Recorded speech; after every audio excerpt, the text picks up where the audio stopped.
I don't have, like, I was going to try to copy something, but I had terrible nails.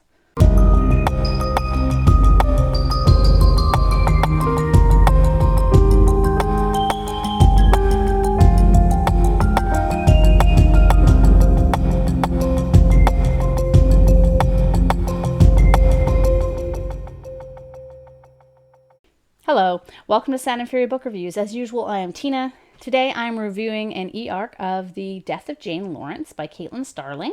So this is a gothic horror that's coming out in early October 2021. So I received this book as an arc from NetGalley in exchange for a fair review. So thank you to St. Martin's Press for the e-arc. I very much enjoyed it.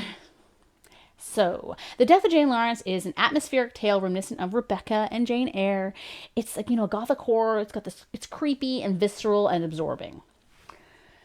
What's it about? I will read you the blurb. Practical, unassuming Jane Shorenfield has done the calculations and decided that the most secure path forward is this: a husband, a marriage of convenience, who will allow her to remain independent and occupied with meaningful work. Her first choice, the dashing but reclusive Dr. Augustine Lawrence, agrees to her proposal with only one condition: that she must never visit Lindridge Hall, his crumbling family manor outside of town.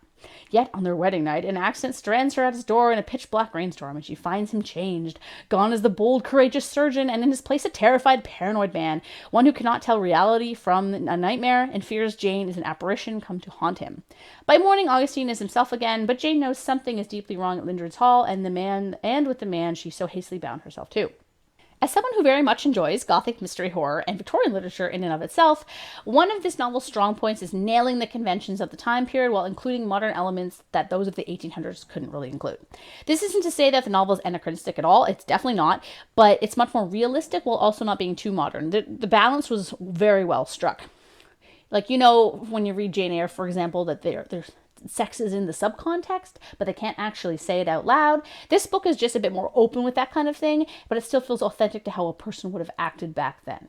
The story starts off really strong and has a lot of nods to the classics. It flounders a little bit in the second quarter. It feels too much like Rebecca clone at that for a few chapters. And I was kind of like, okay, I know where this is going. But then it really picks up around 55% and goes in a completely different direction entirely. And I thought that was really great. The horror elements are really good. It's very creepy and haunting, and well after you finish reading, you're just like, ugh. If you want to be on the edge of your seat, this one is far scarier than Mexican Gothic. Yet, unlike Mexican Gothic, which excelled at description and setting, I had trouble visualizing the home in Jane Lawrence. I wasn't sure where the cellar was actually located in relation to the rest of the house and how big the house actually was. I couldn't really picture the layout in my mind, so certain aspects of the finale were a bit confusing to me. And while I thought the alternate timeline was an interesting setting, I wasn't really sure what it contributed to the plot. Jane could easily have been an orphan of any of the numerous skirmishes of the time period, or even a result of a colonial dispute, and it wouldn't have changed the story. So I'm not really sure why the alternate timeline was included, because, it didn't really feel like it did much. I mean, I guess it allowed to have a bit more diversity in terms of characters. We were allowed female doctors, and there were some people of color as well. But I mean, maybe that was the reason. which is good. I mean, I like that. There is one particular aspect, like a trope of the genre, that I really enjoy. That was really, really good. It was excellent. I can't really say what it is, as it would be a spoiler. So jump to here if you don't want to hear it. I just want to say that Jane's descent into madness was fantastic. I wasn't sure the entire last quarter whether she was actually insane or experiencing what she believed she was experiencing. And at the end, I'm still not sure. I do wish this was a bit more definitive, because I'm not sure my questioning of the supernatural elements was the intention of the story, but I definitely enjoyed her little bout of insanity, if that's what it was. I will say, magical realism is a subgenre that I, with minimal exceptions, am not particularly fond of. And this novel strayed a bit too much into that for my liking. While the supernatural or the suspicion of such is a trope of the genre of Gothic mystery or Gothic horror, there's just too much of that for me to find the mystery that compelling. I love ghosts, but I'm not super into like magic. So that was kind of the thing. And that's just a personal thing on my part.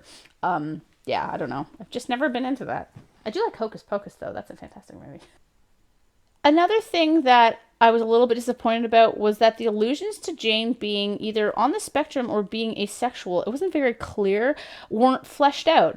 In fact, given a trope of the genre is like the handsome, often brooding or temperamental kind of man of the house, it would have been a nice twist to have a story where the woman wasn't seduced or affected in some way by his charms. It seemed like the story was building to that in the first few chapters, but quickly falls under the standard whirlwind romance, that we see in Rebecca and Jane Eyre. I'm not sure why these references to her not wanting to be married or being awkward around others were included. If she reverted into the same kind of, brave, intelligent, and resourceful, yes, like heroine we've seen in these other, books we've seen before. Perhaps it's because the novel tried to include a lot of other concepts, such as, medical procedures of the day and things like the alternate timeline. So things like Jane's potential sexuality or neurodiversity, I'm not really sure, again, which, didn't get enough space to develop. And I just found that, I'm like, well, what's the point of this? Like, you don't have to be neurodivergent to want a marriage of convenience. I don't know. I'm sure a lot of women in the time period did just that. Like, this isn't something that is unique. It's just a lot of the time that their families picked kind of the match. But do we really know how true that was? Like, I'm pretty sure that parents that loved their daughters let them make some kind of a choice. It's interesting because I'm not disputing the fact that women were used as property exchanges, but in the growing middle, and in the lower classes, women did have more agency as to who they married. Being forced to marry someone to exchange property was definitely more of an upper class thing. Anyway, that has nothing to do with the story. It's just something interesting that I know about. I did think the narrative craft in developing the tension between Jane and Augustine was very well done. I definitely felt that she grew to like care about him. Though I definitely had like that escalated quickly moment when it came to how far she was willing to go to save this man she's known for like 2 weeks. I mean, sure, she was wrapped up in the, I just had sex and I want more kind of cloud. But is that enough to compel someone to the level that she did? To me, that aspect was a little bit unbelievable and dampened a lot of what followed in the bulk of the novel. Yet, the novel is a really fun read. I really enjoyed it, and the author writes in an evocative style that has a fantastically creepy air, and her descriptions of his action scenes were top-notch. Just had a few little nitpicky things that I would just say that I will definitely try another book by this author. I think people who enjoy gothic horror or mystery will definitely enjoy it, and thank you again to the publisher for the advanced e-copy. I really appreciate it, and I definitely enjoyed this book. Also, the cover is really, really cool.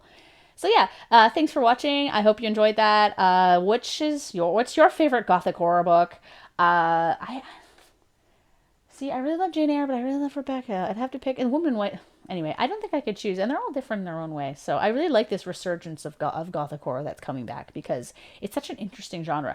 I really do. If anyone knows of a gothic horror book that features a female main character that doesn't succumb to the charms of the man of the house, please let me know, because I'm really interested in reading one of those, because I think that would be an interesting way, because that is such a main focal point of the stories usually, that I think it would be really cool to read one where he tries to do this kind of stuff and she's just like, no man, I'm not into dudes. I think that would be really fun to read. Anyway, if you know of any of those, let me know, and yeah, thanks for watching.